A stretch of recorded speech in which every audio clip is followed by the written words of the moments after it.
on. No. I am starting this week's episode because I'm not gonna let you dodge any bullets. You dropped some crazy lore this week, and this, I'm sure there's lots of world. Oh shit, there is really good world news this week. There is. Well, it's not world news.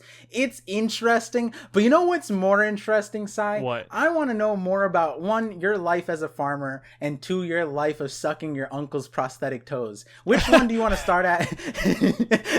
And let me know, because hey, you are the one who brought it. You did all of that yourself. If you want to know about my uncle's toes part, you have to take me out to dinner first, but. Hear me out.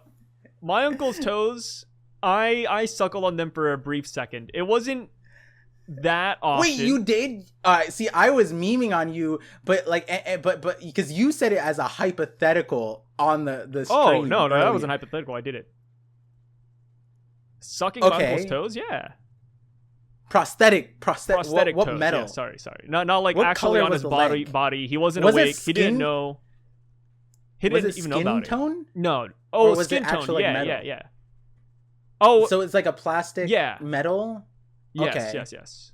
Okay. And is it from the knee down or like hip down leg? It's actually a knee down. Knee down. Okay, so that's a little bit different, but a lot of the chat was worried that when you went on these late night escapades, because if correct me if I'm wrong, it was during the day. But okay, so during stream, and I'm gonna bring it up anyways. You said while your uncle slept, you would sneak in at night. Okay, you said yes really quickly, but you said in the middle of the night, you would take your uncle's prosthetic leg while he sleeps, so he wasn't aware. And the chat just needed the confirmation that you returned it before the morning. And you were kind of iffy on that one, but because like if he doesn't have his leg and he tries to get up, he could just fall, right? But I'd also assume that like he'd be like, there's an imbalance on in my leg area. Okay, so this is probably the most important question that I saved for this time, because hopefully people who are curious on the stream took the time to come here. Welcome if you're here to the 50/50 podcast. We normally don't do the intro because we forget, because we say some crazy stuff here. How old were you during these moments, these adventures, if you will? I don't remember how old I was. I think I was like 7, 8. Okay. It's a little old. 7 was like, okay, that just sounds like innocent brain growing. Okay, let me go back. Can we say I'm 6 then? Can I be a 6-year-old? Okay. That's the 6 is. I know, crazy 6-year-olds, crazy. Thank you. Yeah. Okay. That's fine. I feel like there's a lot of like kids. See, this is the thing about kids. Kids a lot are of wild. people don't know. Kids, the way.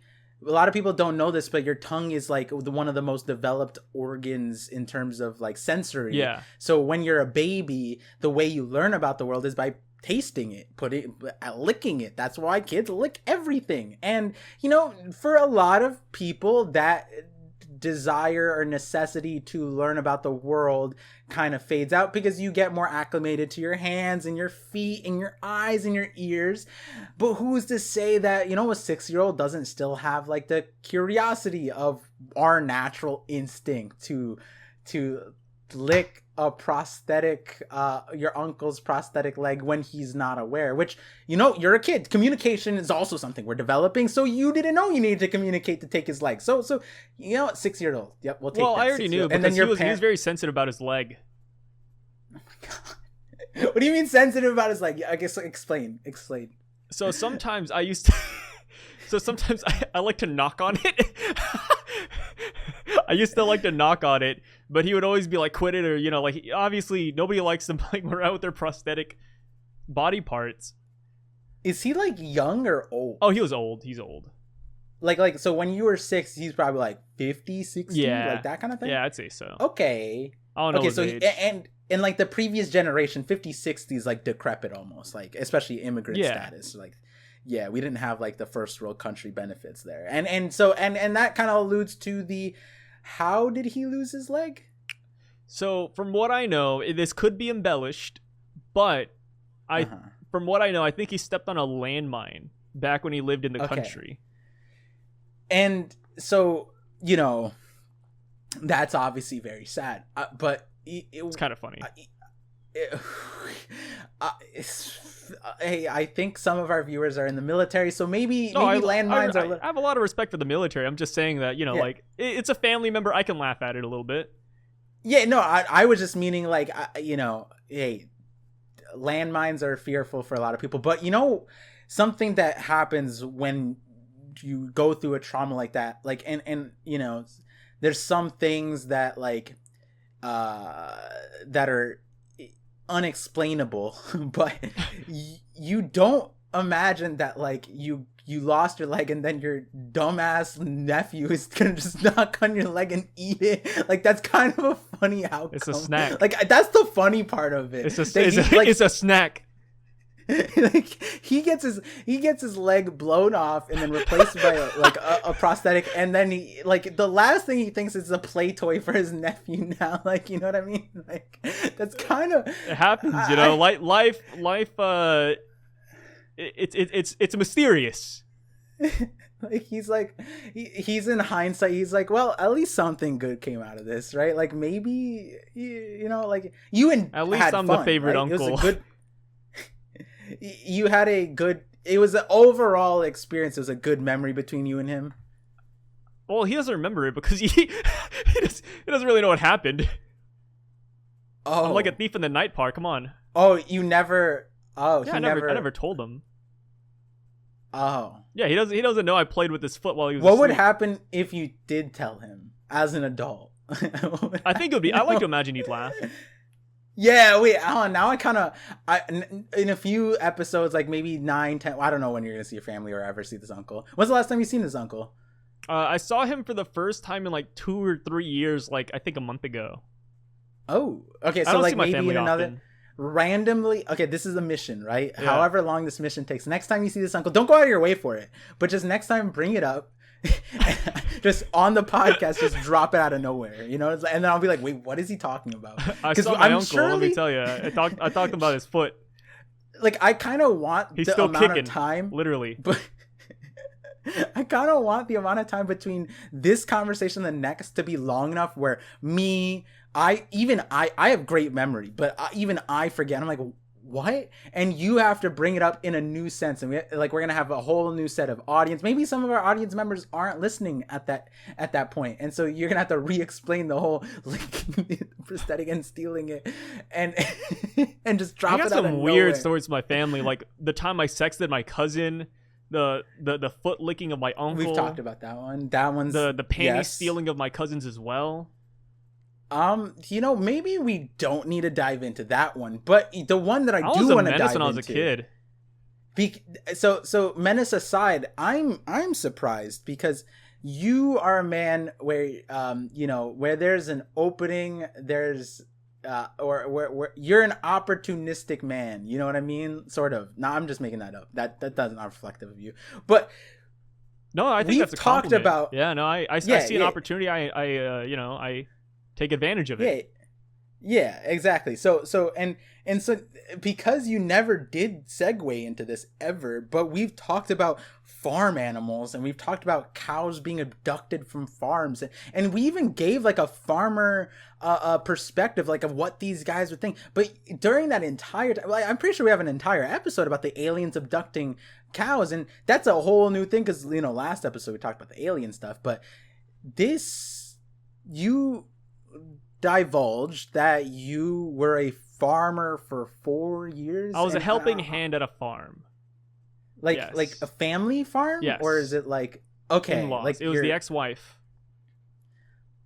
It's the Ooh, ex-wife's family, yes. Wait, that's spicy. Yeah. Was it like, wait, like, did you, okay, hold on.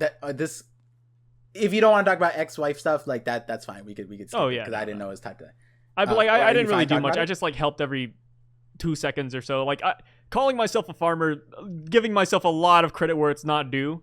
But I've let's just say I've been around, like, animals, and I've seen things, I've squeezed things, And the reason why this came up, guys, is because in the latest One Piece chapter, there was a discrepancy on whether something was a cow or a bull, and so I asked a question. And I don't know I didn't know the difference between a cow and a bull for a hot second. I forgot that all cows were female.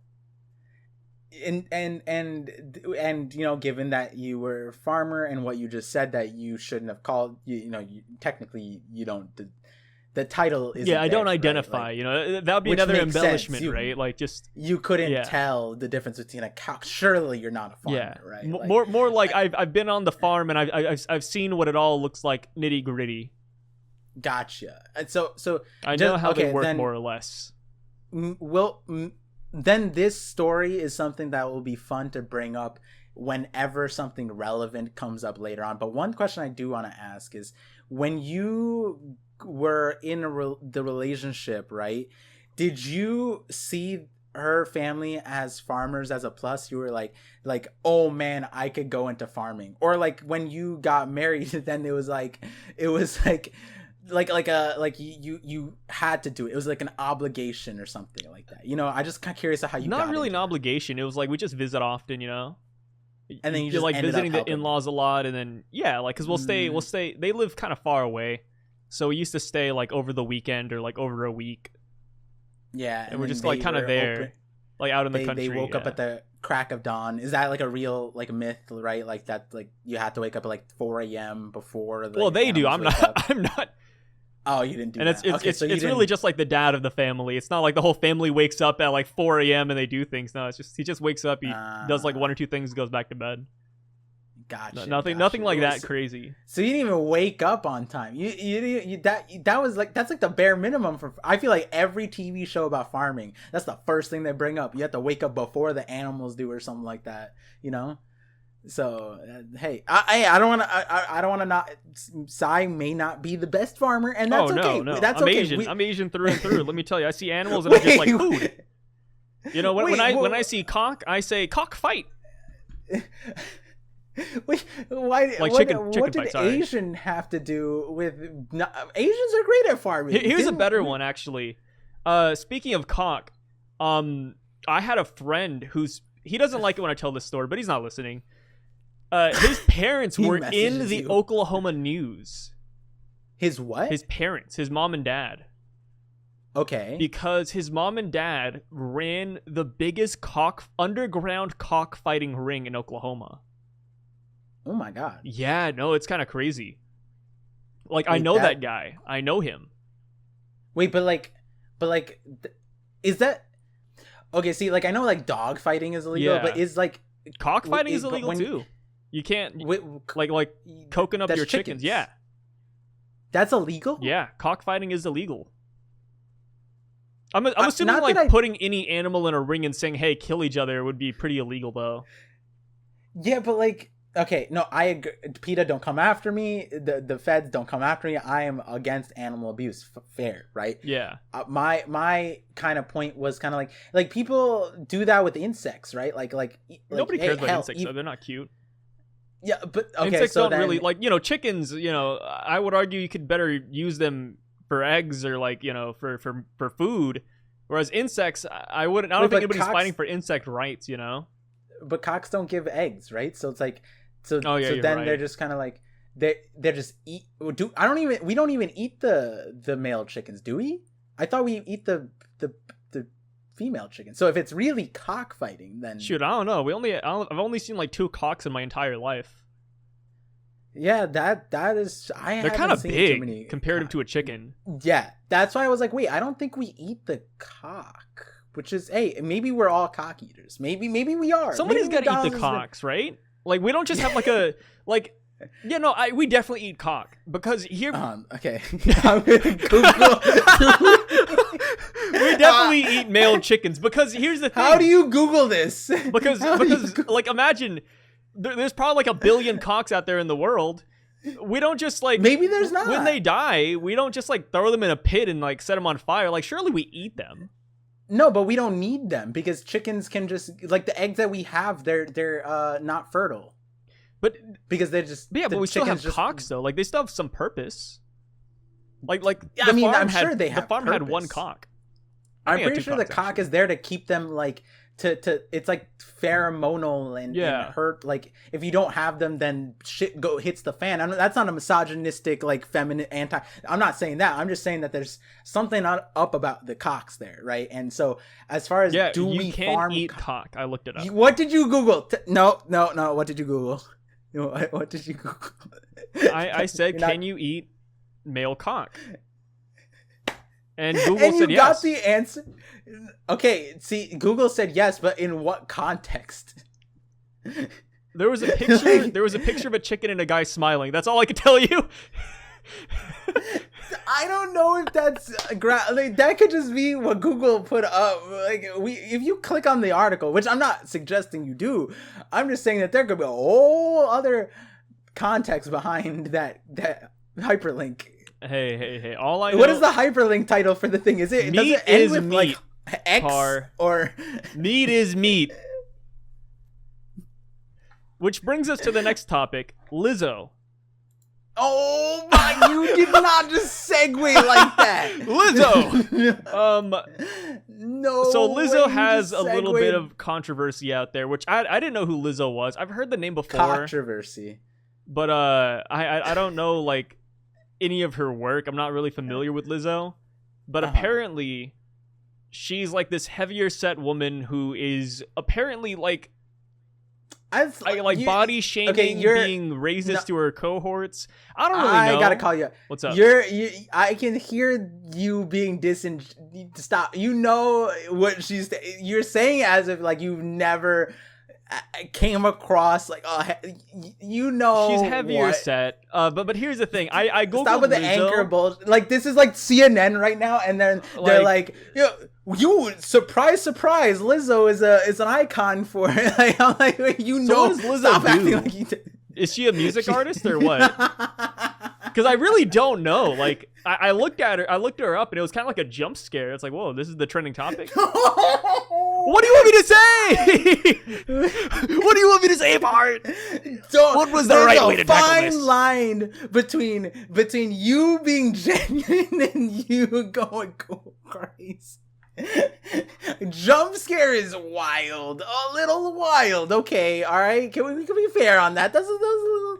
You didn't need to go that far, but I not that I'll meet you halfway because Lizzo it might be the type to watch some random podcast talking about her. But one thing I want to clarify before the controversies talk is, technically, from what I know at the moment, she kind of looks like the gerbil from Courage the Cowardly Dog. She looks like Doc Gerbil. That's what I was thinking of. That's probably the best way I could put it. She looks like Doc Gerbil, but bigger. Doc Gerbil. Why do I not remember? No, not Doc Gerbil. Who's that guy? Like the scientist, like the fantasy flan dude? She kind of looks like him. From Courage? Yeah. King of Flan. Okay, that's his name. Look up King of Flan. Yeah, King of Flan. Oh my god! Because her hair like is what really scared me. It was like that twirl like she has that just like is matted down to her forehead. Like that's what really scared me. It wasn't like the weight or anything. It was the haircut. But either way, she is a jump scare. Like I was not expecting that. The hair is kind of crazy that you just said that. Like even like every image I'm looking at, she has different hair, but there's one certain hairstyle she has where she like it looks like she takes like oil and just slicks down her hair onto her forehead. I'm like, I don't know. Like I think her curly hair is better than this. Like I don't know what she's doing. So to fill people who are unaware, the Lizzo is a influencer for a topic that is very it's not that it's biased, it's just that like it's hard to have a conversation around it. And so a lot of the times, like, right, like everything that Sai just said, right, a lot of people would be like, oh, that's inappropriate, making fun of her appearance. But the thing is, like, Sai was just talking strictly about her hair, right? Whereas if you went towards like the body, I don't know how to describe her weight. Like I just said heavier set. I was trying to be as nice as possible about that one. Hey, and that's fair, right? But so no like, way around that. The moment you use those wording, everything, the conversation and this is important in my opinion because most people, a lot of people have haters, especially celebrities, right? Yeah. Like the thing is, like, let's say Kanye was heavy, like very heavy set, right?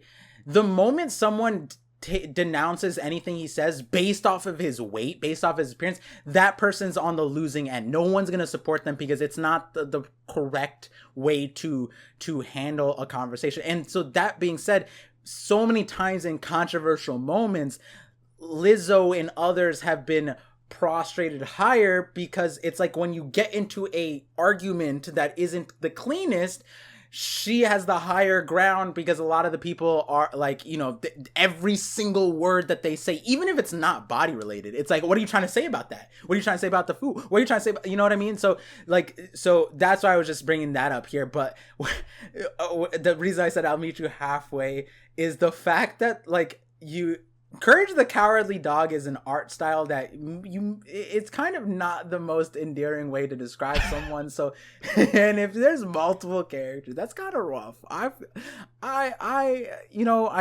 have to be genuine in the sense of like, wow. And the thing is, hey, you could probably look at Courage and you could see me. A lot of people see that, yeah, that's fine. Now with the Lizzo thing, there's a lot of here we go, real quick. To defend myself on the Lizzo train, I think Lizzo might be innocent. So that's the thing, right? None of the I'm on Lizzo's side. Controversies are verified. Yes, nothing is verified against Lizzo yet. Like, people have accusations, and I think that's fair, right?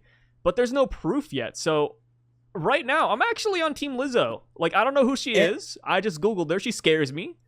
But, you know, I'm inclined to believe her until I see, like, you know, proof. Like, you know, the Johnny Depp Amber Heard thing. If they come out with audio of, like, you know, Lizzo actually saying these things or, you know, beating up her actors, then I'd be like, okay, you know, like, F Lizzo, right? And then we can start making fun of her even more. But as it stands right now, I can laugh at her, but also I can see her side. Like, she's come out against the claim. She says, hey, there's no proof in that. You know, I didn't do any of this. And it's like, what, like 3-4 people against Lizzo. But as far as we know, like, as we're recording this, like, what? Like, a day after. 4th. Yeah, I was about to say August 4th. Like, there's nothing to substantiate those claims yet. So as it stands, it's like, you know what? I'm on Team Lizzo. Scary like, lady. As far as like, is there repercussions, right? So like, to give you guys, if you guys aren't aware of like the thing, basically she's been accused of what boils down to be like poor incorrect work practice environment, like hosting that and then wrongfully terminating people and then creating like a hostile environment. So it's kind of like these are practed things, like in terms of a workforce. But when these things happen, in most other instances, there's HR that acts as the middle, and you can, and the HR, you know, sides with the bosses or, you know, sides with employees, whatever, and you get like an external thing. But at the end of the day, there's a lot of verifying points. And when it comes to like a situation like this, right, the reason why it gets hairy, besides even the he says she says, besides her hair, is because I said the hairy thing. Yeah, that's why I said by the the reason why it's iffy is because the industry that they're in is not like a corporate setting. It's not like something that traditionally even has like a structure that has like this kind of oversight, and is why there's commonly drama there. Hollywood entertainment is not known for its good work practices. Hey guys, we're in a strike right now with the writers and everyone in Hollywood, actors, because of poor work environment, their pay, right? Now this is just a different version of that. Like, Lizzo's not, the pay thing I think was brought up, but it's more so like she created like a environment that was uncomfortable to people in regards to body weight. One, like there was like crazy a weight that's a thing too. Yeah, like the weight, like there was like it comes out that there's like a weight requirement that she has, and so that she would monitor people's diets, which is interesting given what she stands for. But again, that's an unsubstantiated claim.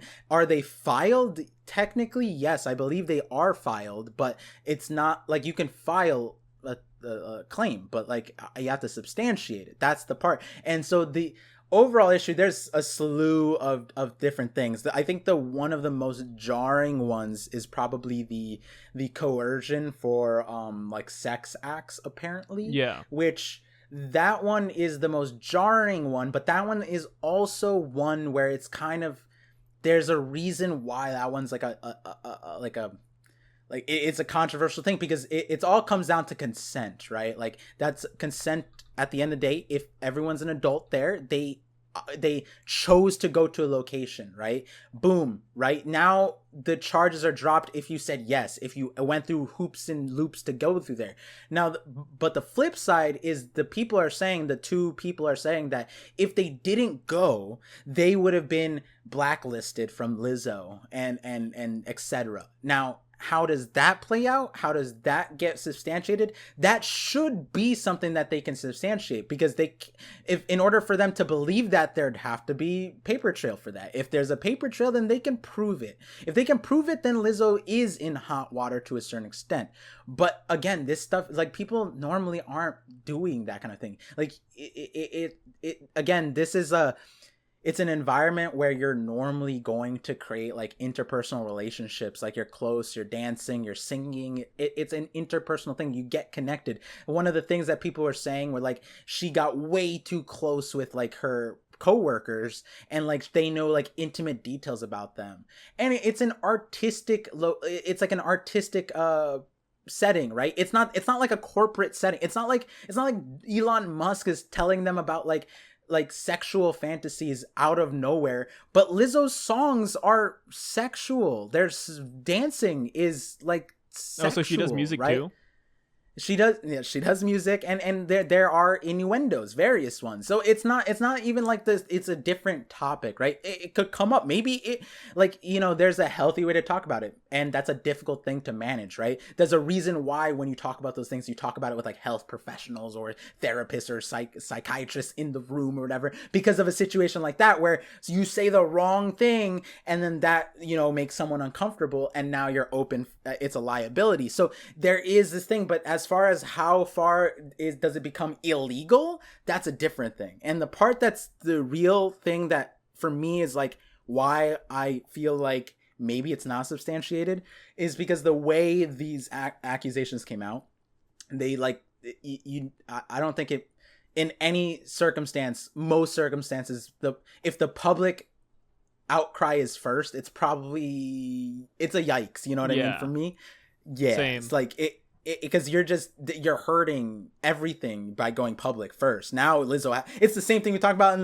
the One Piece thing, where it's like if you have prep time, you give someone prep time, they are going to do stuff with that, right? And Lizzo is the same reason why this lawsuit is so difficult is because Lizzo had the power hierarchy of being the boss, which already puts her at a it's a disadvantage in terms of arguing back. But at the same time, you're fighting like the multimillionaire here, and Lizzo has a lot of power, a lot of clout, a lot of things like that. And then on the flip side, there has been a lot of people coming out and substantiating the rumors too. So we don't really know. But so far, it's only like the 4 people who are doing the lawsuit against Lizzo. And it comes back to the thing where it's like, in a perfect society, we'd be able to believe the victims outright. But we don't live in a perfect society. Like, people lie all the time. Like, there was that lady, I think, like 2 weeks ago, by the time this releases, who lied about being kidnapped for a week. Do you remember that? Did you read that news article?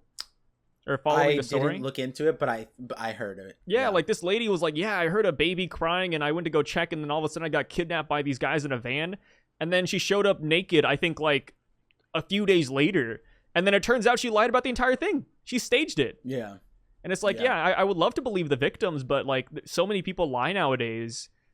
And it's like, if these people had proof, I would love to believe them. But right now, like, they have nothing against Lizzo.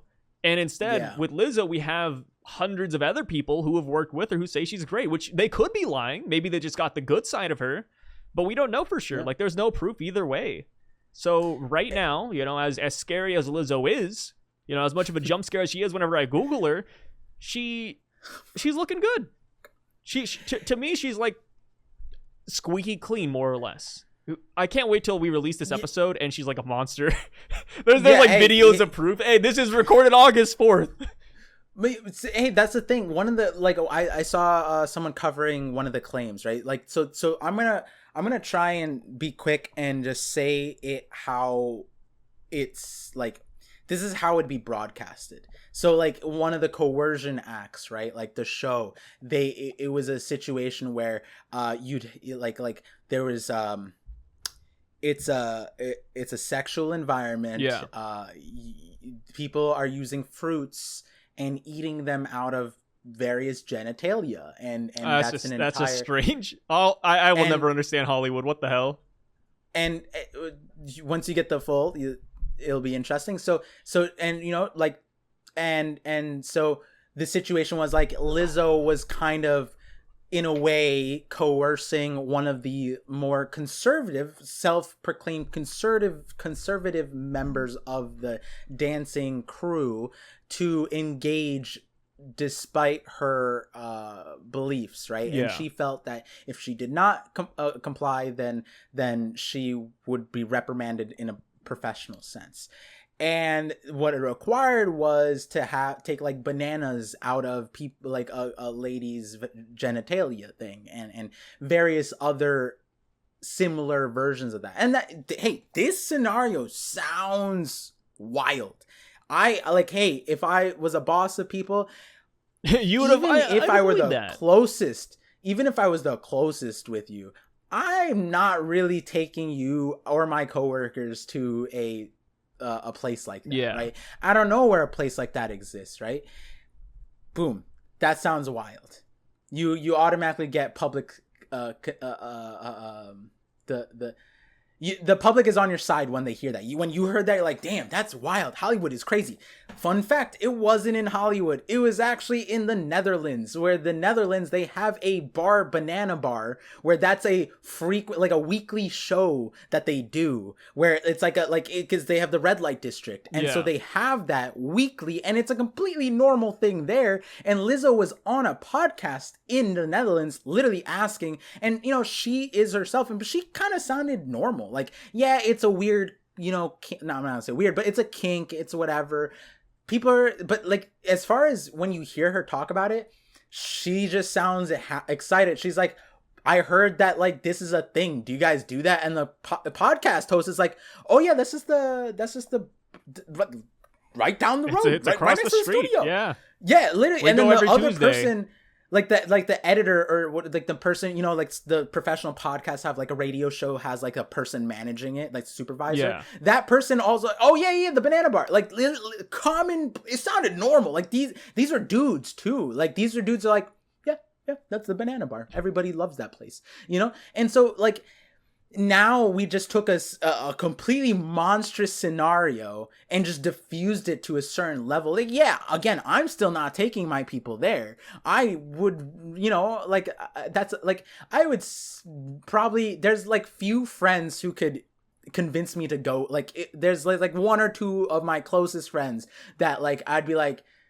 but why? And then they're like, I don't know, just like for one time thing, oh whatever, but like that's it, you know what I mean? But coworkers, sure, you could look at it weird that way, and then that makes it like, okay, so this is like going to a bar in another country. It's a different culture. Apparently they think it's normal. There's sex shows, red light districts. It's not as crazy as it sounded from the person saying it, but you know, they're still like, hey, if this was coercion and you were affected professionally and there's like a substantiation for that, fine, right? Yeah. But you can't, like, the way they worded it made it sound like Lizzo was like a predatorial thing. And maybe she ends up doing that. But like, that was one of the crazier stories that came out of it. And then you hear the details from Lizzo's side and you're like, and there's like actual like, wait, no, this is just a European, this is what the Europeans do. Like, you know, it's like, wait. And then so that's the thing too, like, yes, you might not want to take your coworkers there, but maybe you don't know that they don't like that. So you're just like, hey, let's go grab dinner. And then boom, it ends up being that place. You know what I mean? Yeah. Like kind of at most, it's just, it's like a bad, like managerial decision, you know, like it's not necessarily illegal. If everyone opted into, if you walk through the doors, that could be seen as consent. Like, you're an adult. Like, did she hold a gun to your head? You know what I mean? If she held a gun or said, hey, like, I have your employment papers right here, you better eat off this vagina or you're out of here, right? Then it's different. Very different. Obviously, I was exaggerating in terms of the guns, because in terms of professional coercion, there's a lot, like pay, things like that. There's a lot that exists, right? But again, there, like, you would imagine that there would be... I'll take the McDonald's. What? Oh no, not the McDonald's thing.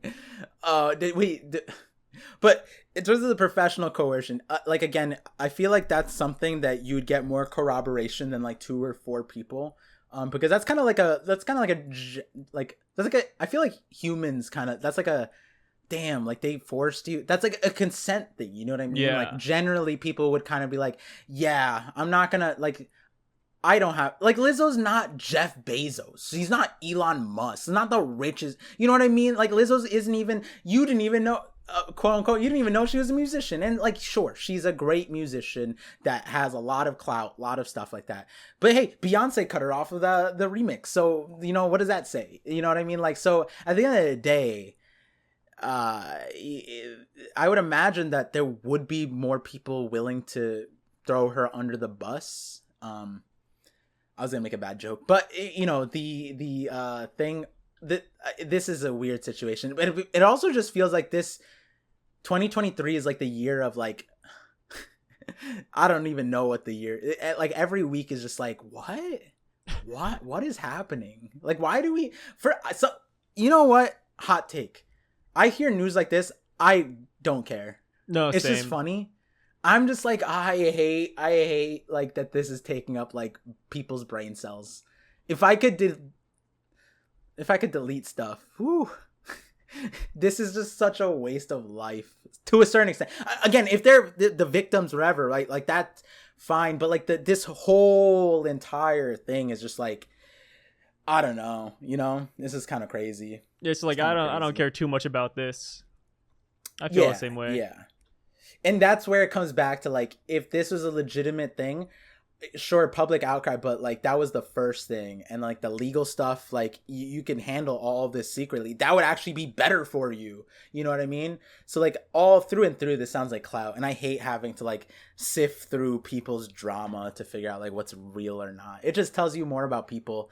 It's fun to look at it in hindsight, I guess, but so you look at, like, TikTok and Instagram and YouTube, and you just see how many people are talking about this, and you're like in this same time frame, we apparently have almost basically are, like, a step away from commercializing superconductors at room temperature, which is like that is enough to turn us into the Jetsons, like, and that's Boo, and instead boring.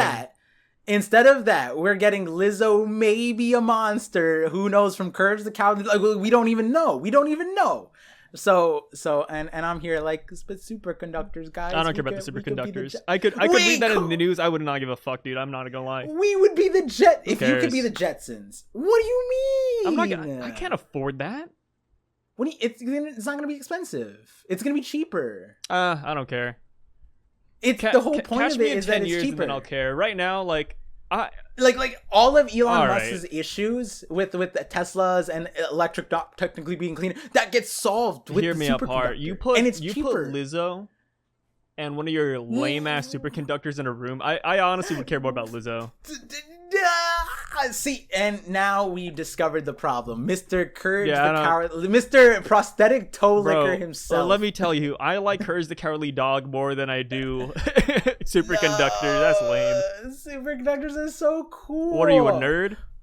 Yo, Par, for your birthday, I'm gonna buy you a calculator. You're gonna love that. I had one of my college essays to this is one of my top schools, but I just didn't I got waitlisted.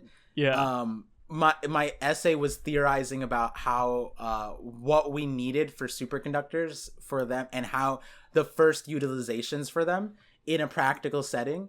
And it was a lot of fun. And I think we're gonna start seeing them. And hey, we will see them eventually. But let me tell you, I'm not gonna be hooping and hollering when it's in the news. Come on. Like if a superconductor's at Walmart and I can afford it, and I've seen people use it and it looks nice, yeah, I'll buy it. But like, am I gonna like keep up to date with CNN to see when superconductors are now being sold. Nah, dude, I don't care, man. I mean, you don't have to keep up to date. It's better if we let it rock. You know what I mean? I don't want people to be too. But the thing is, it's not just superconductors. We were just talking about aliens and X and no, that's not really that fun. I mean, there's this is more interesting in my opinion. Have you heard of Bradley Martyn? No, who's the that? podcast? He's like this fitness influencer, gym dude. He's like the meme is he's 260. He weighs 260. He's like yoked. I think like he does steroids, but it's fine because he's not like an athlete. And emphasis on that he's not an athlete, but he keeps on bringing on professional fighters onto his podcast, and they're like 150 MMA black belts, whatever, like crazy dudes. And he's just like, do you think you could take me in a street fight? And like all the trained fighters are like, yeah. And he's like, but like I can just like smash your head in. Like I'm 100 pounds heavier than you and taller. And like in a street fight, I could beat you, right? And then they're like, no, that's not how it works. He's like, but like, and then so he keeps like, it's like kind of a meme at this point because he keeps on coping, and then like on his own podcast a little bit to the point where Jake Paul put a hit on him and said like, I'll give you 7 figures if you fight like this monster. Like, I think it's Mike Perry. And I'm like, yo, that's crazy. It's like, I think the fighter's 160. So it's a 160 pound fighter versus 260 pound meathead. And like to give you, like, if you've never seen him, he's kind of like the example of like, he's so beefy that he can't like reach his own neck, kind of like strong. Yeah. You know what I mean? Yeah. That's, and so like, basically every fighter is like, yeah, like even like this 125 pound guy would rock your shit. And he's like, he can't fathom it.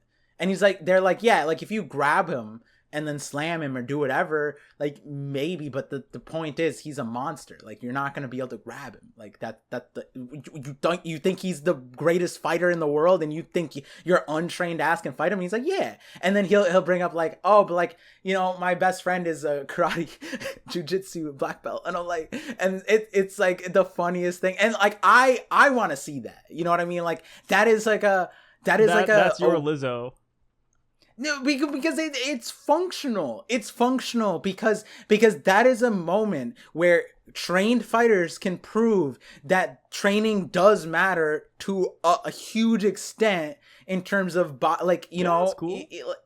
Yeah, that's way I like that. Yeah. Not way more important. Obviously, employee safety is great and important, but like the drama part of it. I just get a new job. Yeah, so that's a hot take, but like in the fighting one, it's like this is a realization from forever on. If this happens forever on, people use that as a reference just to show that you could be big and you could be strong, but that doesn't mean you'd win a fight. And that's a human. That's great for humanity. It's a question that's been asked since the dawn of man. Yeah. And I think it's a great learning point. And hey, Bradley Martyn could be right. He could prove us all wrong. Great, we learned from that. Hey, don't mess with people who are just big. That's a universal lesson, right? But equally so, I think a universal lesson is you can't judge a book by its cover. And some guy could just be monstrous fighting. You would just never know. They could be a sleeper build. You know what I mean? One of your favorite people is an example of that. Lizzo? I wouldn't say Lizzo's a sleeper build, but our boy Charlie, right? Penguin, oh, Charlie. Right? Okay, I was like, who are you talking about? Yeah, he's a sleeper build, right? Yeah, it's a sleeper build. He's a monster. Yeah, exactly. So that's what I'm saying. He's unsuspecting, but like, yeah, he's pretty strong. I wouldn't mess with him. You know what I mean? Like, yeah, I wouldn't want to fight him. I don't think he knows like martial arts, but I still wouldn't want to fight him. I think he said he'd. Oh, maybe it was someone else. I feel like he said like, oh no, I think he has guns or something, and that was like the meme back then. Yeah, that's someone. The meme. Yeah, that was funny. That was a good. All in all, what we're trying to say is we don't care about your workplace drama. Oh my god. We, actors strike, whatever. Just get back to work. Amen, Parn. That is not. Hey. Hey, you brought up a good example. The actors strike, right? They were trying to have the talks, but the talks broke down, and then they striked, right? Yeah. So they went the legal route of they didn't want to make public notice, right? They went through all the legal ways, and at the end of the day, Bob Iger was maybe like, they could write kids books instead. And then guess who still owns that industry? Bob Iger, baby. Dang, he needs to have that's that yard sale. Yeah, and guess what? If they go to the news, guess who owns that? Bob Iger does, baby. And then guess who owns the other one? Amazon does. Bob Iger sounds kind of cool. So like, as far as like that's a good workplace comparison, because like they went all the legal routes and they're fighting literal like gods, right? There's nothing you could do against Bob Iger solo because he owns all of it. Versus Lizzo is not Bob Iger. You know what I mean? Lizzo's on a whole different power bracket, you know? Yeah. Bob Iger came on TV and said like, hey, come back when your homes are gone. And like that's fine saying that's wild. That's such a power move. And like the thing is, like, imagine Lizzo said that in this moment, she'd be rocked, even out of a legal sense, right? You know what I mean? Bob Iger literally has enough power to come out and be like, yeah, you're gonna come back to me when you're like on your deathbed, buddy. And then what is anybody gonna do to him, right? Like you can't do anything to him. It's the craziest part.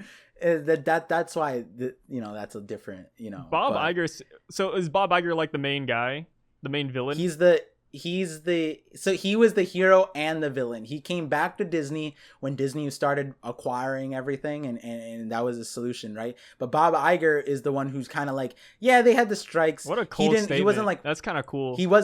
He's straight up like he's been watching all of the Disney movies the way you would. Only looking at the villains. That's some villain shit right there. He said you're gonna come crawling back to me when you got no home. That's kind of cold.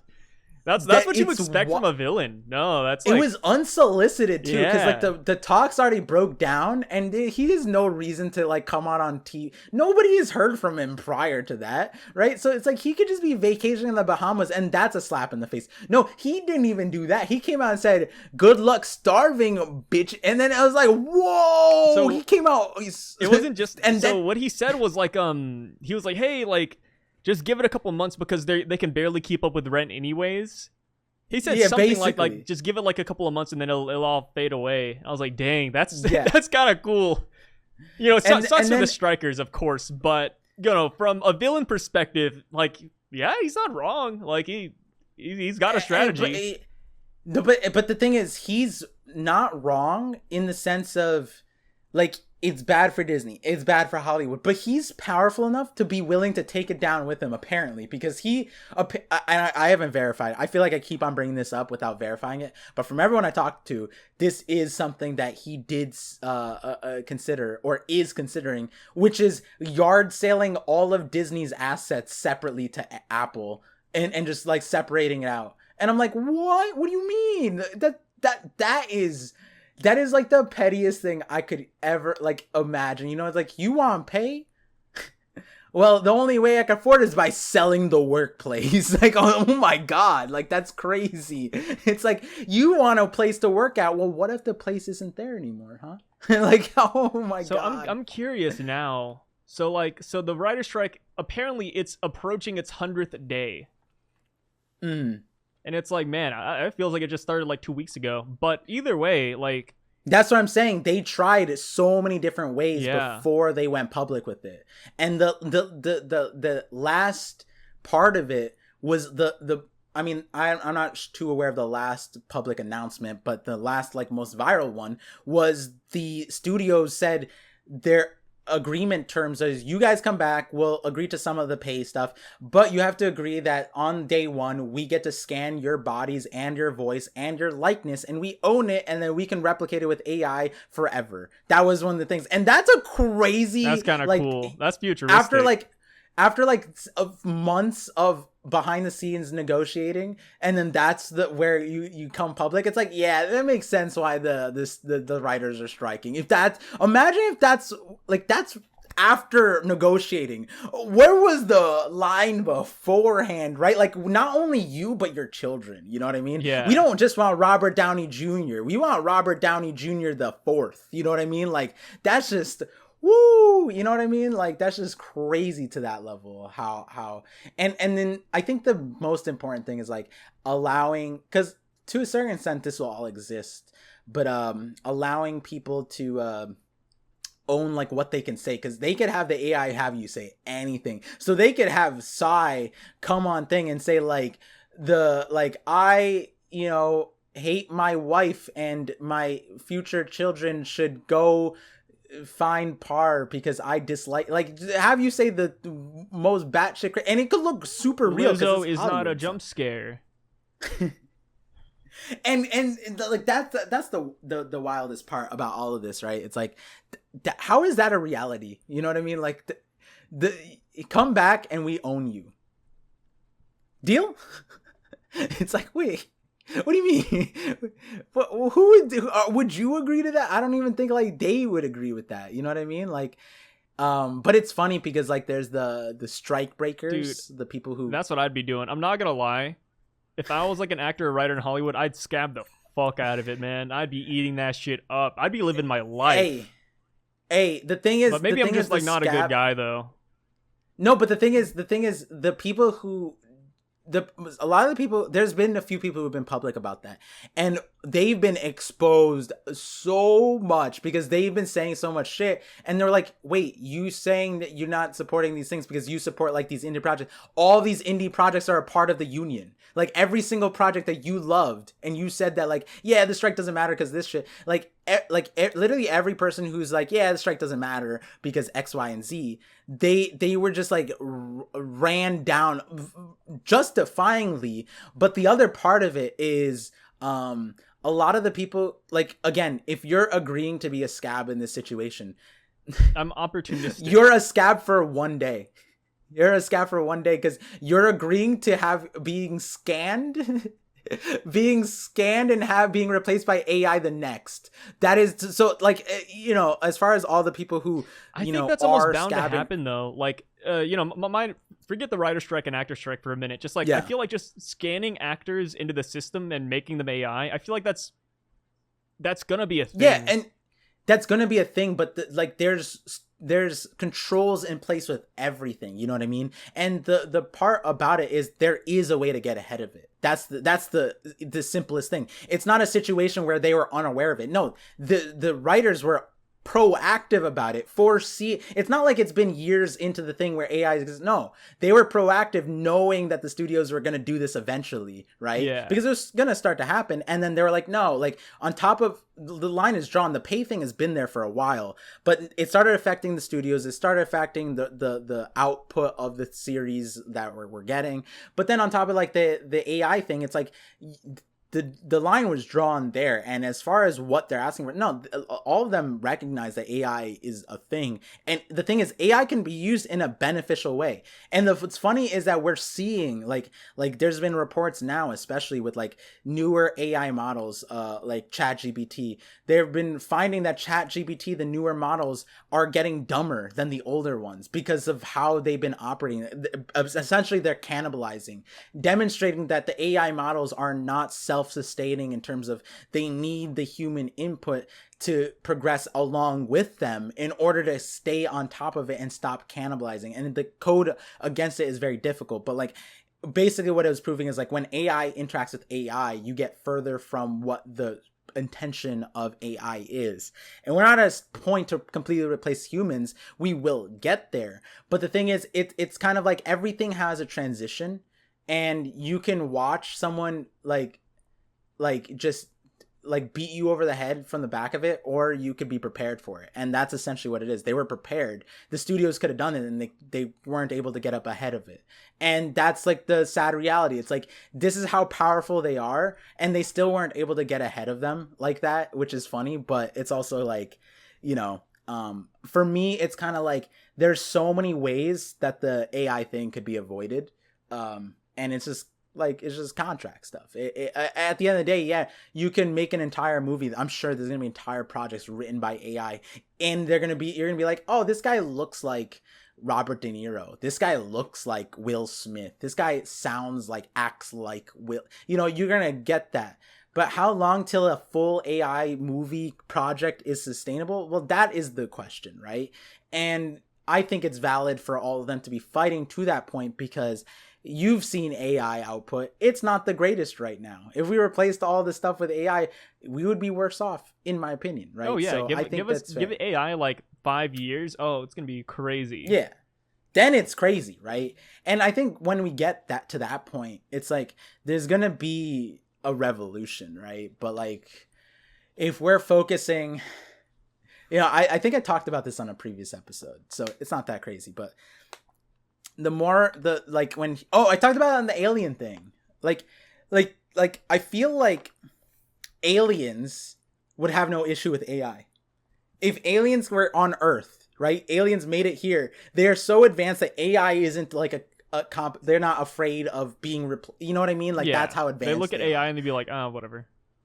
Yeah. Versus no big deal. We have so many like issues. The Lizzo drama, the lady kidnapping herself, like that kind of shit, where it's like, yeah, AI runs us deep, dirty down the hole, bro. And then aliens on top of that, yeah, we're at a loss. Like, at that point, we're losing to ourselves. You know what I mean? Like, It's not even the aliens. That you know, not to bring back fully the last episode, but the sentiments there. It's like, aliens being here isn't the threat. We're the threat, guys. Like, at the end of the day. Profound. Look at the news. So profound. Yeah. We ourselves are the problem. Do you think this writer strike will have a happy ending? I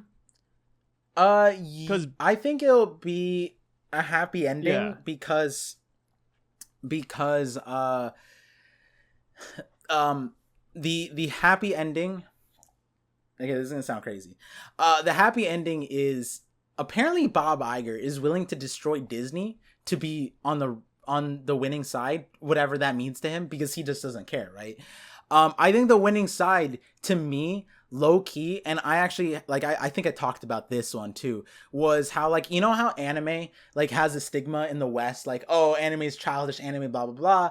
And for me, it's like, a lot of anime shonen stuff too, it's like children, middle school, high school, and talking about these stories or whatever. And what that does is you avoid the children actors that Hollywood has abused for the beginning of time, and you replace that, right? So if we see a inefficiency with something like Hollywood, well, Hollywood's not the only thing that exists. There's lots of industries that are booming and are popular. Are they better? Is everything better over there? Possibly not, but can the influx or outflux, I don't know what the right term, but if Hollywood closes down, is there place for these people to go? Yeah, there is, right? It's just that they want to stay in Hollywood. Like the LA prices and whatever, it's like, well, there are other places. Like my friend who's a director, he was saying that he's like, even before the strikes, he was saying like he thinks he's gonna go to the Netherlands because they have a huge like booming like industry over there. And a like great work environment, great people, great talent, so much in the Netherlands. And at the end of the day, it's like the whole world exists. Hollywood can just disappear. And it's sad, but that's sad for the US. It's not sad for the world. People have been K-dramas, J-drama, whatever, like foreign mediums, European, French movies, African movies, Indian movies. They're going to go crazy in the meanwhile. Yeah. And so like that, to me, it's like it's sad that we have to restructure to that extent, but it's sad for America. You know what I mean? Because America has always been known for Hollywood. We could lose Hollywood. Would it be game over? No. Are the writers and whatever gonna be like disrupted? Yes. Are they gonna be out? No. Who's gonna be affected? The American medium. We've been known for Disney and Hollywood for like most of America's like modern era. Bob Iger's willing to sell that. Hollywood's willing to crumble on itself. And who is that hurt? It's not like them or whatever, they could go elsewhere. What do you mean? Like, China has way more money. Listen, Saudi has princes willing to just open, they instantly, Sollywood, tomorrow, like instantly. They bought Messi, Ronaldo because they were too old for billions. You know what I mean? Like, we're just at that point. These studios are hurting America, not these writers. They're gonna go elsewhere. They've been wanting to go abroad. Yeah, it's just LA was attractive, but it doesn't have to be. The moment it's not, they're gonna leave. So it's not really like a, you know. So as far as the happy ending, it's like the way I see it is like, yeah, it's not the happiest ending. But for me, Hollywood getting destroyed. Hollywood wasn't great, right? I don't think anyone looked at Hollywood and was like, yeah, that's a great institution to be a part of. The people in there don't think that, right? Like, it's not a victory for those of us who like TV shows, though. I mean, our TV shows weren't that great. They're amazing. You're right. Like, most of the ones that people loved were filmed abroad and like majority stake, like Australian studios and third outsourcing. Like, there's so much there. Yes, we had the money to fund them, but if that money's not there, then that just means the funding's gonna come from somewhere else. I like that. So what you're saying is that none of the writers or actors will have a job afterwards? No, they will. The writers and actors will. It's just the fight is over being in LA. That's the fight. In Hollywood, the fight is that, like, if we want Hollywood, then come to a terms with the writers, right? If you don't want Hollywood and you want these writers and all these people to go abroad, then continue on because that literally every single industry, that is how it would go down. And this one especially, because it's like, they're just going to go where the writing and the money and the studios. And they've already been in filming in South Africa, in Cape Town, in Australia, in Europe. Like, what Atlanta is like the place where they film outside of LA in the United States, but largely most stuff is like outside of the US anyways. So it's like, it's not people misunderstand. It's like, yeah, like it's gonna suck, but it's like a macro suck. It's not like the individuals are gonna find work. It's going to suck, but it's not like, it's a weird thing. Again, I like framing it's bad for America because, like you said, we're gonna have worse off TV and whatever. But it's like, yeah, we're doing it to ourselves. Like, what do you mean? Let me tell you, like, Par, you know? I'm rooting for Bob Iger. Yeah, Bob Iger apparently is on his own team, which is the funniest part because he just doesn't care about Disney. Clearly he doesn't care about Disney. You know, and then he doesn't care about the writers. He just cares about himself. And then it's come out that, like, in his biography, lines come out where he was just like, so all of his board, like, executives, he gave them a bonus and a signed book from him, like his own book. He autographed a book of Bob for a Bob Iger biography book. Oh, geez, is it my birthday? But the best part is Christmas, he has more than enough money to pay for it, right? Santa's no, here. he took it out of their paychecks. The bonus and the book was out of their paycheck. It was deducted. That makes sense though. It was like the Christmas present at the end of the year, and they're like, "Oh yeah, you paid for it." It's like the monkey paw. Like, hey, you get everything you want for Christmas, but we kill your parents. Which means that he paid himself, right? Because he made them buy his book. I mean, yeah. I mean, if he's a boss, I mean, it makes sense, though. If I was the boss of a company, Par, I would like to imagine I could do that. And for legal purposes, none of Psy's employees are listening to this because, you know, my employees. Yeah, I got a whole workforce behind me. Yeah. So, you know, for this cannot be used for future reference. If anyone ever brings a RICO charge to Psy, for all he knows, RICO is just a Spanish dude. So that's RICO is just another word for delicious in Spanish. That's all it means to me. I live in the era where we respect the bosses. Respecting the bosses. And you know what our world is bringing us to? An end of this podcast. Oh, I was going to say where everyone is their own boss. No. That's you're literally...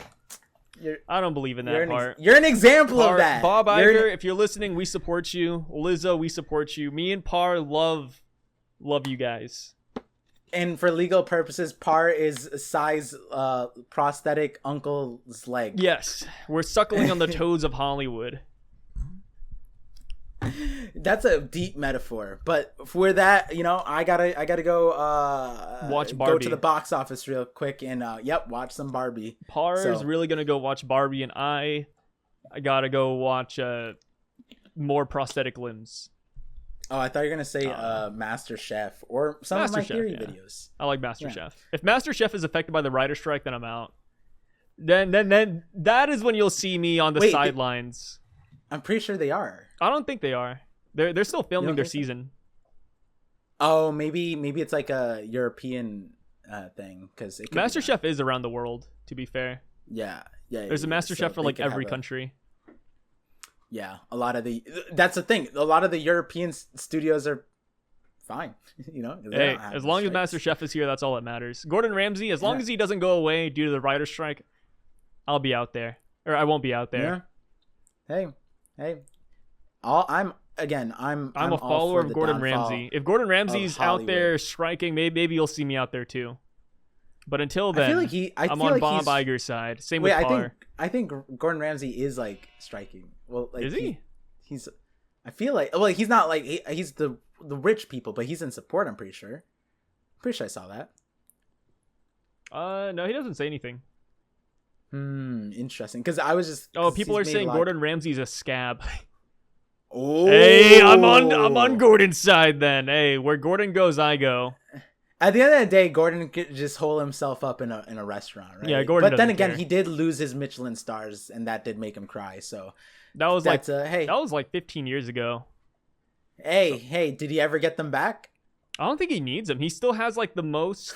I think he's still like ranked top 3 in the entire world for Michelin stars. Hey, he could have been number 1 if he had Asian parents. Those two stars missing would have been a sad day. I think you could have 99 stars, but 2 of them and extra credit. Gordon Ramsay never surpassed his mentor. His mentor has 21 stars, I believe, which is kind of crazy. That's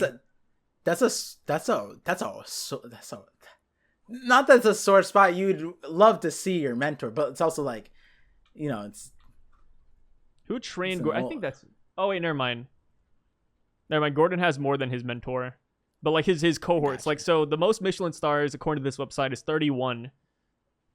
Held by? I can't pronounce the name. Try your best. Spell it out. Use your big boy tongue. Like, I'm assuming his name's Joel. Okay. And then Elaine Ducasse has 21. Oh, yes. Joel has 31. Elaine has 21. Gordon has 16. Elaine? Would love to see it. Elaine, it's a guy. Oh, I think it pronounced still love wrong. To see it. What did you imply? I said we'd love to, because you said Elaine, and then you said love to see it. Yeah, because Elaine's a dope. What were you implying? That's crazy. So Parr, you try to put me in. You know what's funny? This is so wild. I'm going to go see the Barbie movie. It's fine. Barbie's not. Oh no! Parr is not a woman supporter. Parr doesn't believe in equal rights. Wait, what do you mean? Whoa, that's crazy. What are you talking? Parr's got the gender goggles on. I'm just like, these are just people, man. They're like, what's up here? What are you talking about? Elaine Whoa. Parr's crazy. All right, we're ending it here. See you later, guys. Peace.